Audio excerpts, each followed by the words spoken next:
안녕하세요. 서가경제입니다. 이번 시간은 시향 전달 방송인데 미국이 연준에서 이번에 빅스텝으로 0.5% 인상을 하면서 나스닥이 이렇게 폭락하고 있습니다. 근데 여기 호텔방 게임을 왜 열었냐? 좀 설명드리기 위해서 제가 지금 열어놓은 건데 호텔방 게임 해보셨잖아요.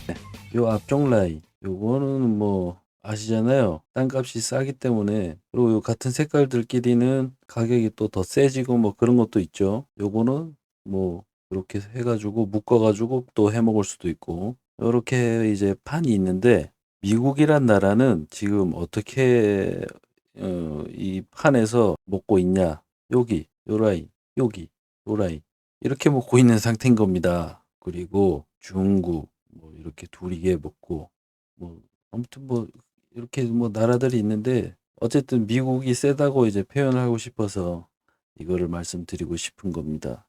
전 세계가 이 라인들을 안 거칠래 안 거치고 갈 수가 없는 상황입니다. 전 세계 기초 자산 바탕에 깔려 있는 것이 달러입니다. 그 달러를 지금 바이백을 외치고 있는 겁니다. MZ를 없애고 M1 자체 시장에서 유동성을 가지게 하는 건데 미국 시장 내에서 그게 안 되다 보니 빈곤국, 그리고 신흥국, 그리고 뭐 좀 사는 선진국들 다 올려서 미국 시장 내로 달러가 유입이 되고 있는 겁니다. 그렇다 보니 강달러가 안 올래 안 올 수가 없는 거고 우리나라 통화스와프 12월 달에 연장해달라 그랬더니 까였죠? 까였어요. 다 작전이에요. 다른 나라가 죽든 살든 그런 건 별 관심이 없습니다. 자국 국민의 물가 안정을 위해서 FOMC, 연준 그들은 돈을 풀고 돈을 쪼이고 그러는 기간입니다. 우리 한국은행도 거기에 발맞춰 금리를 인상하고 잘 대응해야 되지만 우리나라가 지금 처해 있는 상황이 GDP 대비 108% 이상 가계부채가 심각한 상태입니다. 그것도 아세요? 은행도 뒤에 코픽스 기준, 코픽스가 뭔지 아십니까? 코픽스가 CD 금리, 정부에서 정해주는 금리 말고 이 코픽스는 은행장들끼리 모여가지고 금리를 요 정도, 요 정도, 요 정도, 요 정도로 맞추자. 뭐 이런 은행장들이 지정하는 금리인 겁니다. 근데 이 은행에 뒤에 누가 있냐? 코쟁이들. IMF 이후로 해서 우리나라 은행들이 대부분 넘어가기도 했고 그리고 은행들이 예전에는 예금을 기준으로 돈을 빌려줬다 그러면은 지금의 은행은 우리나라 은행, 우리나라 은행입니다. 뒤에 미국 은행이 그냥 가상으로 달러를 막 만들어줍니다. 이걸 막 만들어주면은 얘네들은 돈 한 푼도 없는데 야, 우리 돈 이만큼 있어. 돈 빌려주고 이자를 2% 받아먹고 여기에다가 1% 이상을 주겠죠. 어?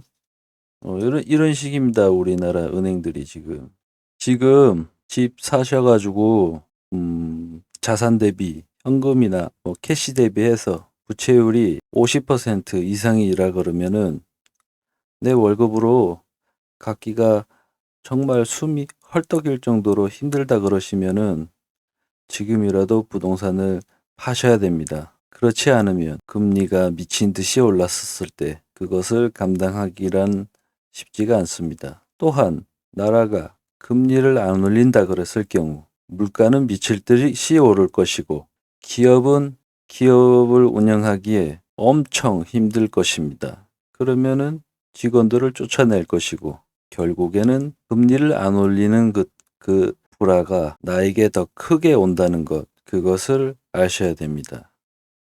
서민들 죽이려고 금리를 올리는 것이 아닙니다. 절대 착각하시면 안 됩니다. 그래서 저는 이러나 저러나 달러를 들고 있는 것입니다. 옛날에 달러가 금이었습니다. 금이 달러고 달러가 금이었고 뭐 1대1 뭐 그런 가치가 이제 있었었는데 지금은 금이 그렇게 가치가 있지가 않습니다. 달러는 백신이고 오일이고 모든 원자재 근본적인 가치에 대응하는 화폐인 것입니다. 그런 화폐가 원달러를 그런 화폐가 다른 화폐 대립할 수가 있을까요?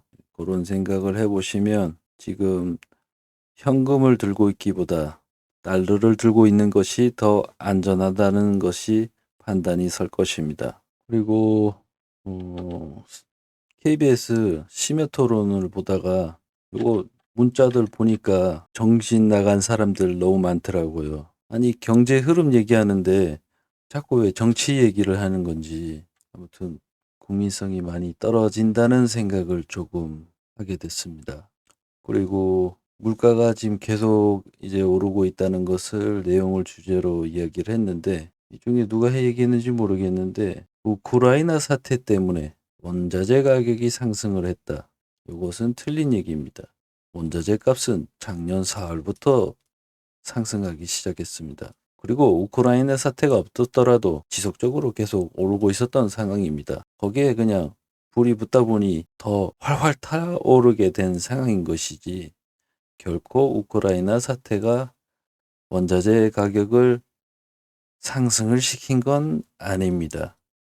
지극히 말하면 2019년 코로나 때문에 풀었던 화폐 팽창을 통해 원자재 값들을 똥값으로 만들어 버리면서 수요가 급증하면서 고게 폭발적으로 올라갔고 코로나 때문에 빈곤국들에서는 생산이 어려워지자 그런 모든 복잡한 관계들이 엮이게 되면서 상승된 상태입니다. 앞으로 중국, 러시아 이런 전쟁 사태로 인해서 서로 공급망이 위축된다면 그게 원자재 값들의 상승을 부추기게 되는 것이지 결코 우크라이나와 러시아 전쟁 사태 때문에 모든 물가들이 오르는 것은 아닙니다. 그리고 현재 선물에 엄청난 금액들이 투자가 되고 있기 때문에 오르는 것이지 그것 또한 미국이 잡아족쳐야 될, 달러가 잡아족쳐야 될 과제 중에 하나라고 저는 생각합니다. 돈을 줬더니 코로나 막으라고 돈을 줬더니 쓸데없는 데 투자나 하고 이놈의 새끼들 다 혼나야 됩니다. 우리나라도 마찬가지입니다. 코로나 막으라고 돈을 풀어줬더만 그 돈 가지고 쓸데없는 부동산 가격이나 뛰어 올리고 그 부동산을 미친 듯이 마구잡이로 사질 않나 정부나 개인이나 그만두라고 그렇게 말을 했는데 말 안 듣죠. 이거 제가 작년 12월 9일 날 통화스와프 건으로 해서 방송했던 내용 중에 일부인데요. 지금 예대율이 100%가 다 초과가 돼 있는 상태입니다. 그리고 KB 같은 경우 쟤네들요. 얼마나 웃기냐면은 지네들 우리나라 은행 아니라고 국민은행이라 그래서 우리나라 은행인 줄 알고 계신 분들이 많은데 KB가 외국인 투자 비율이 제일 높습니다. 외국 은행이라 해도 무관하지가 않습니다. 이 뒤에 코쟁이가 예대율을 우리가 오픈할 이유가 뭐가 있냐. 그렇게 해서 지금 저 예대율이 정확한 예대율이 아닙니다. 그 부분 알고 계셨으면 좋겠습니다.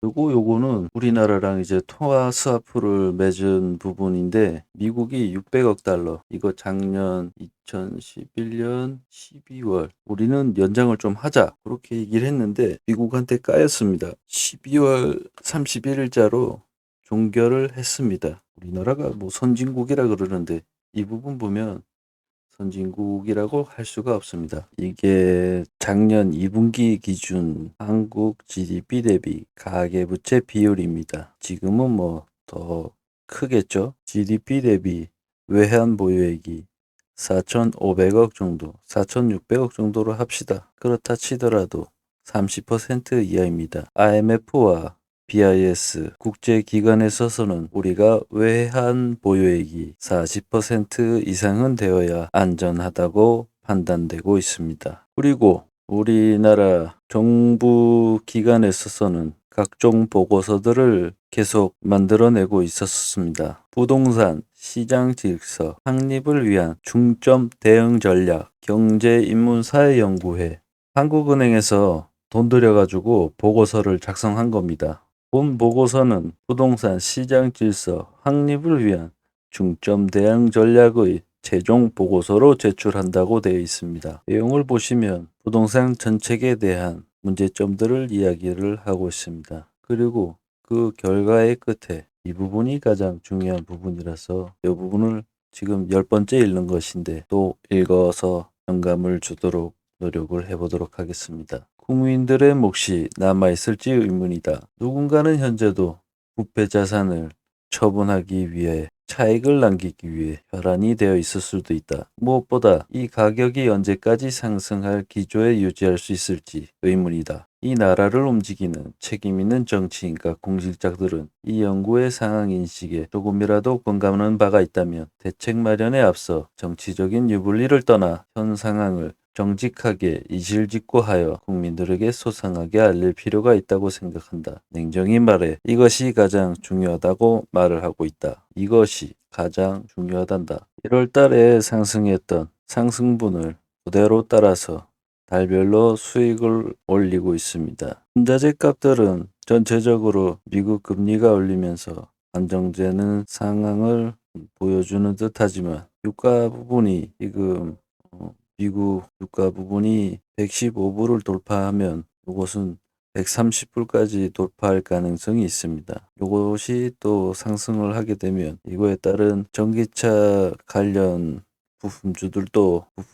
부분들도 가격이 또 다시 상승하게 될 것입니다. 그렇다면 전체적으로 또 다시 원자재 값들은 뛰게 되는 상황인 겁니다. 미국 금리 인상으로 해서 얼마나 카바닝이 될지는 그거는 저는 판단을 하진 못하겠습니다. 공부를 더 해야 될 것 같은데 그 부분은 아직 좀 약합니다. 그리고 현재 달러 원 대비 달러 미국이 인상한 만큼 우리나라도 빠르게 금리를 인상해야 되지만 그게 늦어지면 늦어질수록 이 달러가 갭이 이제 엄청나게 차이가 나게 될 것입니다. 국내 시장에 있는 외국 자본들이 하나둘 빠져나가게 된다면 걷잡을 수 없는 상황이 발생이 될 것입니다. 한번 생각을 해 보십시오. 현재 우리나라에 기존에 투자하고 있던 외국 자본들이 나가기는 어렵지만은 다시 들어오기는 쉽지가 않습니다. 신규 산업군이 꽤 메리트가 있어야 되는 상황인데 바이오, 백신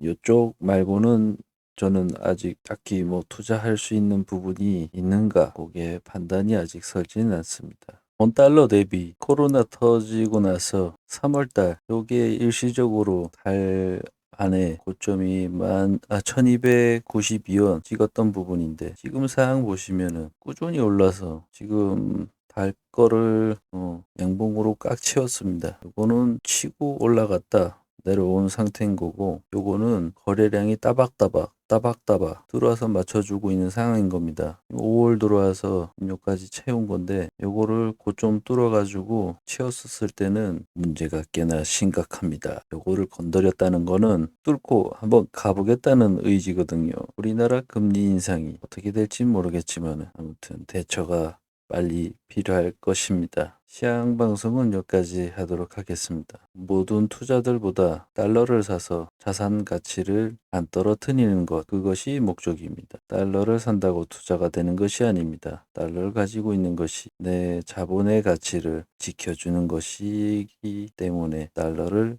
권유를 드리는 겁니다. 다른 투자 수익이 있다면 거기 투자하셔서 수익률을 올리십시오. 아무튼 방송 여기까지 하겠습니다. 들어주셔서 감사합니다.